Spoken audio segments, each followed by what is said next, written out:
Now it's on. Okay. There you are. Look at you, Judy Collins. Oh my God. So excited to announce that Judy Collins is here, which is always remarkable. Judy, I have to tell you, our third time with you. Don't tell anybody, but I think you're like our favorite guest. Period. Thank you. Thank you. I see you're in your beautiful home there, that now timeless backdrop, that beautiful china, that art. Uh, that looks like such a beautiful corner of your house, Judy. Yes, it's very good. It's very good. I see you have some lovely things there too. Oh, I I just live in a boring Nashville apartment, Judy. Oh. You know, Oh, but speaking of Nashville, you're gonna be coming and we're gonna be talking about that. But you look fantastic. You always look thank fantastic, Judy. thank you. Thank you. Absolutely. So yeah, let's start there, Judy. You're turning 85 this year. And to celebrate, you decided to tour the country. You're gonna start Sunday, and you're gonna be coming here to our backyard of Nashville on February 22nd, joined by many of our mutual friends like Nico Mark and Nicole Yes, Atkins. I can't wait. I can't wait. Unreal. What a night is this gonna be? And just the whole tour, Judy. Like, how did the idea come about to celebrate this way? Well, I'm on the road all the time, so it makes sense to have it happen simultaneously with a celebration. So I love that because then everybody can have a good time and we can listen to one another's music and Mm. nothing's bad about that. Oh my God, there's gonna be love and hugs and tears. We should give away like Kleenex because there's gonna be so many I tears in the know. audience. And I'm That's always what. looking That's up what. for Kleenex.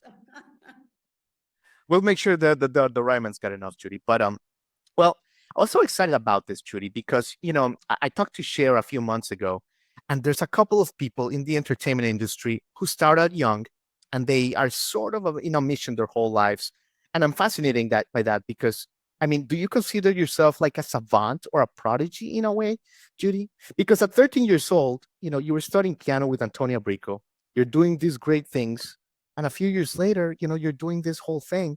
It's quite remarkable, you know what I mean? Yeah, you were like self-propelled.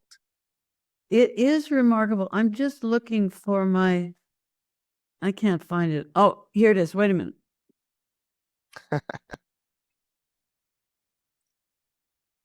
I was and am a prodigy. This is the this is Mm, the little what's that? postcard that's coming out about my new book. The picture here is me at 13 in my organdy dress playing with Mm, the orchestra in Denver. I was playing a Mozart concerto with mm, another young pianist, a two piano concerto. And there's one of the poems that's in the new book. It's a poem which I wrote in regards to Tennessee Williams. So mm. that coming out on the 28th of March.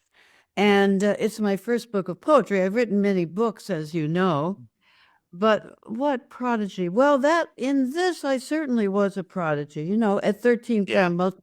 Actually, Dr. Brico gave me the music to the Mozart when I was 11. And she said, I want you to start working on it immediately, which I did. I did what I was told, quite often. Not so much now. Yeah, no one tells you what to do, Judy. Nobody tells. Well, they suggest, but yes, but I have always had a lot on my plate, a lot to do, a lot of Mm, practicing to do. I practice every day. I play the piano. I yeah. play the guitar. I sing. I've started singing my own songs again at the piano, which I have to be ready to do. So I'm always, I have a sign on my mirror in my bedroom that says, do it now. Mm, do it now. That's my motto is to do it now. Beautiful. Love it. By the way, Judy, was that hard to write poetry? Like, I feel like poetry can be so hard. I'm not a poet or a writer, but I would imagine that, putting all that emotion into short sentences can be difficult. I was, I've always written poems, but that many of which can turn into songs, or I'll start something writing, and if I look at it as a poem, it's not a song. I mean, a lyric is not a poem. So let's be clear with the people who run the show at the big places where they take credit for knowing what a poem is and what a lyric is. But a lot of people don't realize that they're two different animals. They don't live in the same universe. So a poem can be a song if you wrench it into shape and if you make it. But many of the lyrics that are taken from poems, existing poems, don't really make it. A song that is foisted onto an original poem quite often doesn't work. But they are different people. They are different existing elements in the world. My husband, who is now gone, he died in December, and I'm celebrating, I guess, My condolences, Judy. Yes, thank you. It's been terrible. It is terrible. The funeral is Wednesday. So he dared me in 2016. He said to me, I said, well, I'm going to start working on a new group of songs, and I'll start writing a poem every day so I can do what I can to foist these into the lyric, a lyric instead. And he said, well, why don't you write 365 poems so that one every day, so that by the end of the year, you'll have 365 poems. And I did it.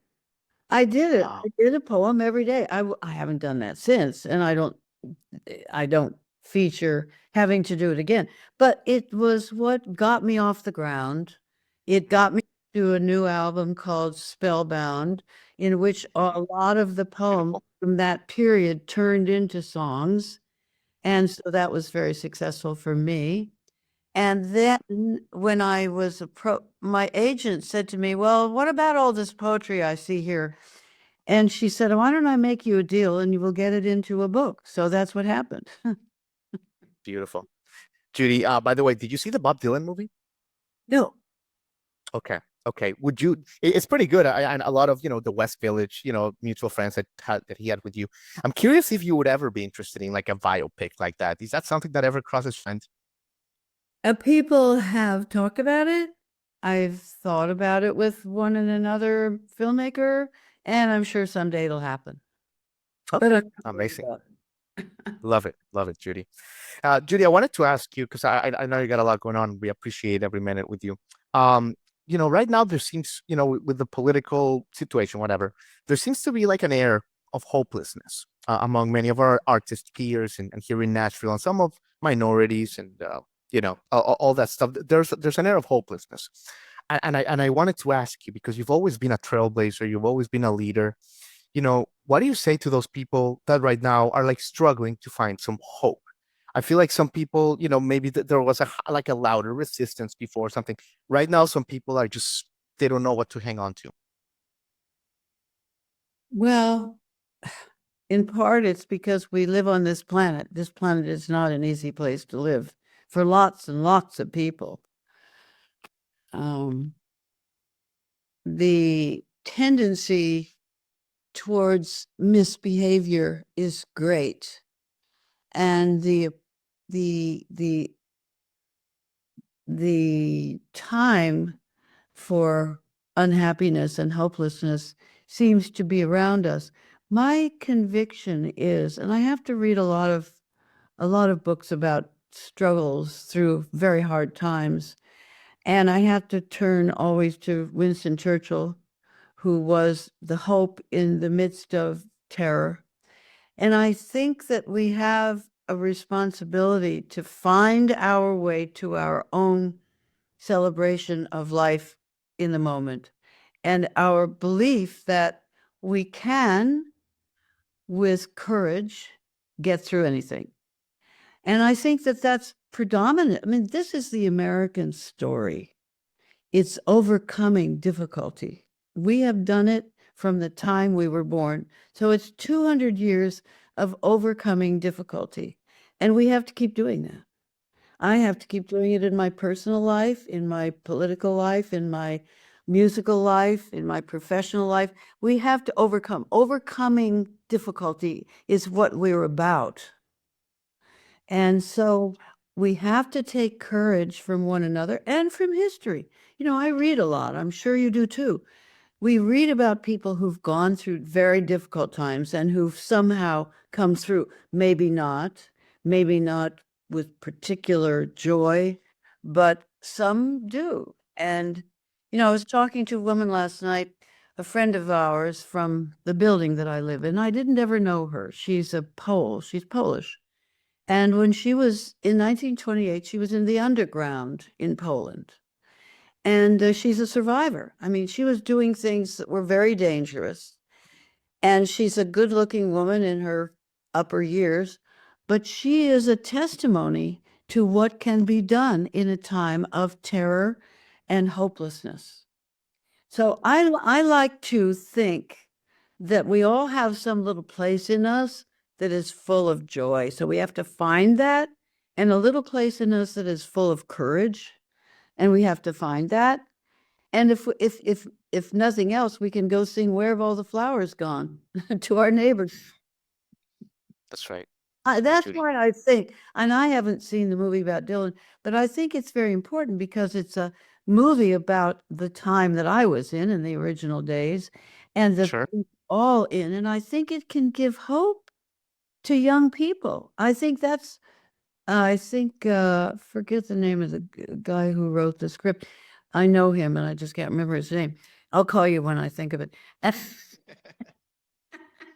But that's one of the things about the Dylan movie that's vital, which is that it shows us what can be done. Absolutely. Well, Judy, you've said it all. We can't wait to celebrate you and to meet you in person and to thank you for all your time here in Nashville at the Ryman Auditorium, celebrating Judy Collins and Friends, the 85th birthday celebration and tour. Um, go to judycollins.com for tickets and all that good stuff. Judy, you are a delight. You are a light, and it is always a career blessing to talk to you. Thank you Thank for all you are. you.